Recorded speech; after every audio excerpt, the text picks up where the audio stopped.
Sand and stone. John and James were best friends. They fought for many reasons, but never gave up their friendship.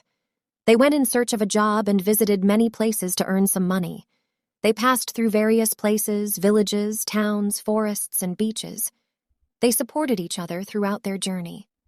One day they reached a desert. They had a very little food and water. John said that they should save the food and water for later use. However, James disagreed. He wanted to drink water as he was very thirsty. They quarreled with each other for water. John slapped James, and they walked in silence. James wrote on the sand, "My best friend slapped me." Finally, they reached an oasis.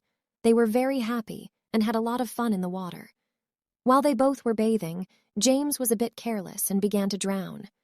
John rushed to him and saved him. James hugged his friend and thanked him. They had a little nap and decided to leave the place. When they were about to leave, James carved something on the rock. It was, "My best friend saved my life." He said to John, "When you slapped me, I recorded it on sand. The wind would have blown it away by now.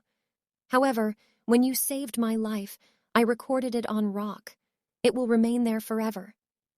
We have to forget the bad things and cherish the good things done to us.